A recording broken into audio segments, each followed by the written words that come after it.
I never imagined I'd share this story. My life took an unexpected turn. My name is Margaret, and I'm 40 years old. For years, I've been a single mother raising my son by myself. His name is Ethan, and now he's 22. We've always been incredibly close, just the two of us, supporting each other through everything. One evening, something happened that I didn't see coming. Make sure to subscribe to my channel so I can continue bringing you more fascinating true stories like this one, and don't forget to watch this video till the end and like the video, because this story is going to be incredibly interesting. Please hit the like button to show your support. Ethan appeared exhausted and told me he wasn't feeling well. He'd been working nonstop and studying a lot, and it showed. I told him he could rest on my bed for a bit. The night was cold, and our house takes time to heat up, so I covered him with a thick blanket. At first, everything seemed normal, a mother helping her son, but then, as I lay next to him, I felt him move closer. He must have been trying to warm up, and I didn't think much of it. But then he gently wrapped his arms around me, pulling me in close. Just like when he was younger, I was taken aback, but I let it slide. He probably just needed comfort. I could feel his warmth beside me and his steady breathing. As we lay there, I noticed Ethan's breathing slow down, as though he was falling asleep. The room was so quiet I could hear my own heartbeat. It felt unusual, but also calming. I didn't want to move, not wanting to disturb him, telling myself it was just a mother comforting her son. After a while, he shifted again, moving even closer under the blanket. I felt his arm tighten around me, and I froze for a moment, unsure of what to think. Part of me wanted to pull away, but another part stayed still. There was a tension in the air I couldn't ignore, and I didn't know why I felt that way. Then something happened that shocked me. I felt something hard under the blanket. It was unexpected, and my heart began to race. I tried to stay calm and reminded myself that he was my son. Maybe he didn't even notice. I lay there, trying to ignore the growing tension inside me. I told myself it was just a moment, just an awkward situation that would pass. But the longer we stayed there, the more different things felt. Ethan stayed close, and his breathing remained steady, but the warmth between us kept growing. I wanted to say something to break the silence, but the words didn't come. I felt trapped in that moment, unsure of what I was feeling. Then Ethan shifted, lifting his head to look at me. His eyes held a softness I hadn't seen before, a look that made me feel both safe and uneasy. He didn't speak, but his gaze seemed to ask if everything was okay. I tried to smile, hoping to ease the tension, but it only made the silence feel deeper. Ethan's hand remained on my arm, warm and steady. I could feel his fingertips moving gently, almost without thinking. It was a small gesture, but each touch stirred something in me that I couldn't ignore. I tried to keep my breathing steady, not wanting him to see how my heart was racing.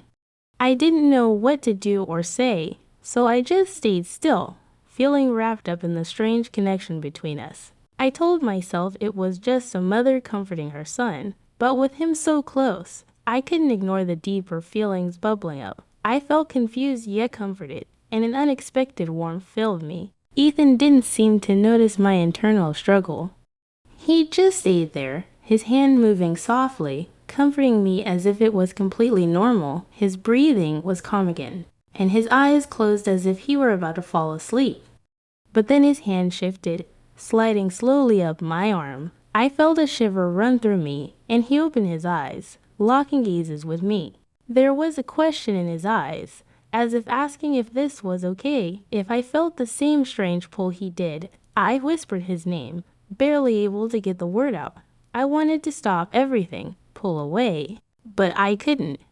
The tension between us was too strong, like a quiet storm ready to break. Neither of us spoke, but the air was thick with unspoken words, things we both felt but couldn't voice. Then, almost naturally, he leaned in closer. My heart raced, and my mind was spinning, but I couldn't bring myself to pull back. I was torn between my role as his mother and the strange feelings that had emerged as he drew closer. I felt my breath catch, and all other thoughts faded. leaving only that moment between us. Ethan's hand settled on my shoulder now, his fingers lingering as if he too wasn't sure. The world around us seemed to disappear, and all I could focus on was his warmth, the steady rhythm of his heart that I could almost hear. For a moment, I closed my eyes, trying to calm myself. I knew I should pull away, break the closeness, but then he gently moved a strand of hair from my face. It was such a simple, caring gesture, but it made my heart ache in ways I couldn't understand. I opened my eyes and found him there, looking at me with such trust, such softness. His face was so close I could see every detail, the small freckles, the curve of his lips, the way his eyes searched mine. There was a vulnerability in his gaze that mirrored my own. We were both lost in the moment. We stayed like that, suspended in time, as if the world had stopped. My mind was in turmoil, filled with doubt and confusion, but I couldn't move. I felt drawn to him, the boy I had raised, but in that moment he felt like a stranger. Just as I thought we would remain frozen forever, Ethan pulled back slightly, breaking the silence. He looked away, embarrassed, letting out a small, shaky laugh and rubbing the back of his neck. It brought me back to reality, reminding me of how close we had been. I took a deep breath, trying to calm the rush of emotions inside. "I'm sorry, Mom," he said softly, his voice uncertain. "I didn't mean to make things weird." He avoided my gaze, and I could see the hint of color on his cheeks, like he was struggling with the same confusion I was. I wanted to reassure him, to tell him everything was fine, but the words didn't come. For the first time in years, I felt awkward around my own son. I reached out, placing my hand on his shoulder, and gave him a small smile, hoping to ease the tension. "It's all right, Ethan," I said softly. It's just been the two of us for so long. We're probably both feeling a little lost." He nodded, and I saw a flash of relief in his eyes. Then, just as the tension started to ease, the doorbell rang. The sudden sound snapped us back to reality, breaking whatever had been between us. I quickly got up, my heart still racing, and went to answer the door, thankful for the interruption. When I opened it, I found our neighbor James standing there. James had always been friendly, someone I could count on for help. He smiled, but his eyes lingered on me longer than usual. I quickly realized that I still felt the lingering energy from the moment with Ethan. I tried to compose myself, hoping James hadn't noticed anything strange. "Hey, Margaret," he said warmly.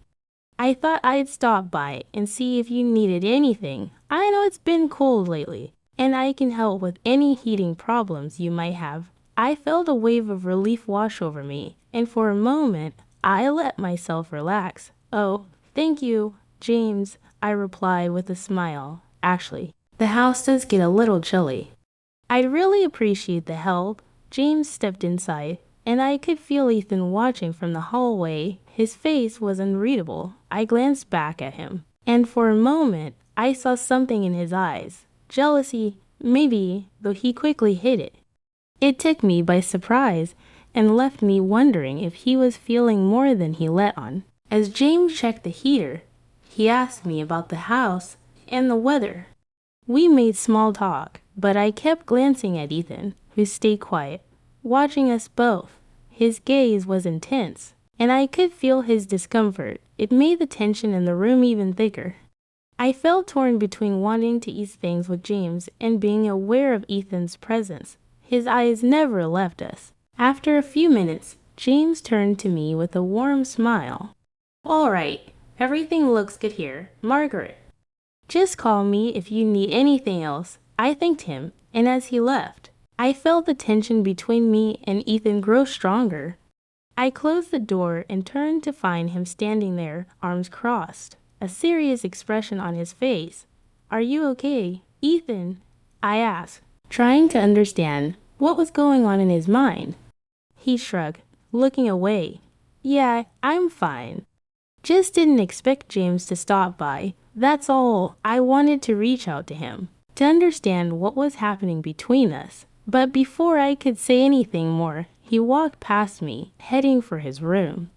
The door closed softly behind him, and I stood there, feeling a mixture of relief, confusion, and a sense that something was still left unresolved. I stared at the closed door, feeling an ache I couldn't explain. My mind raced with everything that had just happened, the closeness we had shared, his gaze when James was there, and the unspoken tension between us that felt ready to erupt at any moment. I went to my room and sat on the edge of the bed, replaying everything in my mind. I knew I couldn't ignore it forever, but I wasn't sure how to face it. Just then, I heard a soft knock at my door. My heart skipped a beat. Was it Ethan coming back? "Come in," I said, trying to keep my voice steady. Ethan opened the door and stepped inside, his face unreadable. He came over and sat next to me, his hands in his lap. We sat there in silence for a moment, the air thick with unsaid words.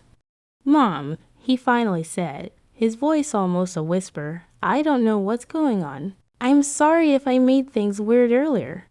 I just ... double quotes he trailed off, seeming to struggle to find the right words. I placed my hand on his and gave it a gentle squeeze. "It's okay, Ethan. We're both just ... maybe feeling a little lost right now. It's been just the two of us for so long, and sometimes things can get confusing." He nodded slowly, his eyes on his hand. Then he looked up at me, his gaze filled with emotions I couldn't quite read, but it felt different. I didn't know how to respond. I said softly, I didn't know what to say either. My heart ached with that same confusion. For a moment, I thought about hugging him, telling him everything would be fine, but I wasn't sure if that was what he needed or if it would make things worse. Instead, I just sat there, letting the silence speak for both of us. Finally, I took a deep breath and looked into his eyes. "Ethan, maybe we just need to take a step back and think about everything," I said gently. "It's okay to feel close, but it's also okay to need some space to figure things out." He nodded slowly, then in a surprising move, he leaned his head on my shoulder, just like when he was little. It felt comforting, familiar, yet still strange. I felt my heart soften, and I put my arm around him, holding him close. For the first time in a long while, I felt that maybe we didn't need all the answers right away. We could figure things out one step at a time. And as we sat there holding each other, I felt a sense of calm, quiet hope that no matter what, we would find our way through this together. We stayed like that for a while, sitting quietly together. It was as though all the confusion between us could fade just by being close. But deep down I knew it wasn't that simple. The warmth between us was comforting, yet there was still that unsettling feeling, a sense of something underneath the surface that neither of us could ignore. After a while, Ethan lifted his head and looked at me, his face serious. "Mom, I don't know what to do with these feelings. I don't want to make things harder for us, but I can't ignore it either." His words hung in the air, heavy and full of uncertainty. It was as though he was trying to put into words something neither of us wanted to face. I swallowed hard, my mind racing as I searched for the right thing to say. But before I could open my mouth, there was a knock at the door. We both jumped, startled, and exchanged a quick glance. It was as though whoever was on the other side knew something was going on, and the urgency of the knock added to the tension that already filled the room. I got up and walked quickly to the door, my heart pounding in my chest. When I opened it, James stood there again, looking concerned. "Margaret, sorry to bother you. I just thought..." "Well, I wanted to check if everything was okay. You seemed a bit off earlier." I glanced back at Ethan, who was watching us closely, his face unreadable. I tried to keep my voice steady as I replied, "Thanks, James, but we're fine. Just having a quiet evening." James looked at me for a moment, then glanced over at Ethan, his gaze thoughtful. "All right, but remember, I'm just next door if you need anything." As soon as James left, I closed the door and turned back to see Ethan still standing there, watching me with the same intensity. He stood up and slowly walked toward me. I could feel my heart racing again, the air thick with everything we hadn't said yet. Just as he reached me, he stopped. His expression shifted as though he were wrestling with himself. Maybe we shouldn't push this, Mom, he said quietly, his voice shaking. Maybe we need time. I nodded slowly, my heart aching with the same confusion. You're right, Ethan. We both need to think about everything. Let's not rush this. He nodded too, and we stood there, close yet cautious, as if we were standing on the edge of something we couldn't control. It was an ending, but also the beginning of something we couldn't quite define. As Ethan walked away to his room, I found myself wondering what the future held for us.